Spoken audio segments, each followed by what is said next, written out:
In a rented room near Shanghai, a barber is shaving the head of a 6-foot Scotsman.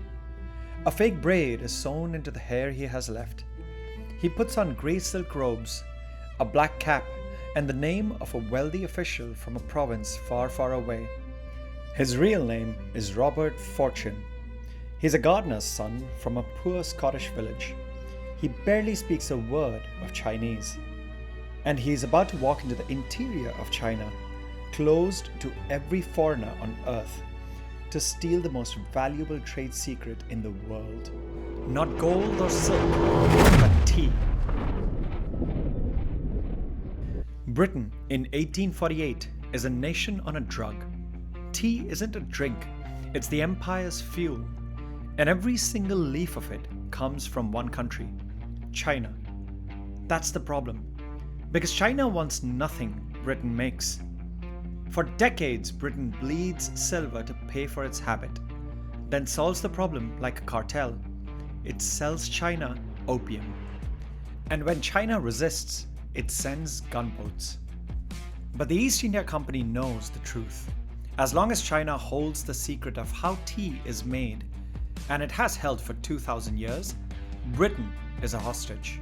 So the company chooses the simpler crime: steal it.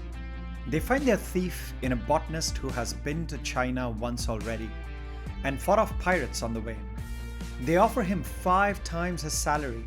He says yes. The disguise works better than it should. China is vast. Provinces can't understand each other's dialects, and most villagers have never seen a European.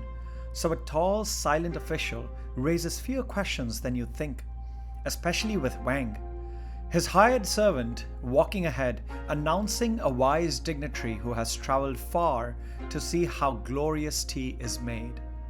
The factory swings open, and inside Fortune learns 2 secrets that will shake London. 1. Green tea and black tea come from the same plant, same leaf. The only difference is the processing. Europe had believed for 200 years they were different species. 2.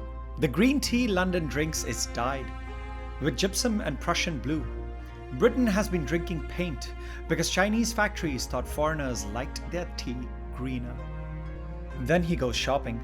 20,000 plants and seedlings sealed inside wardian cases, portable glass whirls, sweating their own rain, smuggled downriver under the noses of magistrates, bound for the Himalayas. And then, disaster. The first shipments arrive in India dead, case after case of brown, rotted seedlings. Fortune doesn't stop.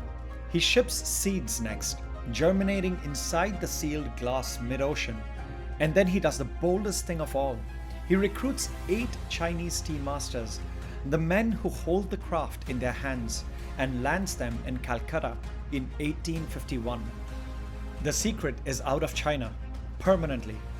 Within 40 years, the tea in Britain's cups comes from Darjeeling and Assam, not China. A 2,000-year monopoly, broken by a gardener's son in a fake braid. It has been called the greatest single act of corporate espionage in history.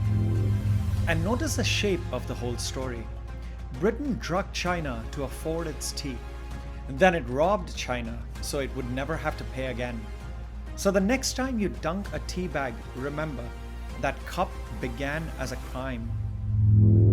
Next time, the one time anyone asked the Middle East what it wanted and buried the answer.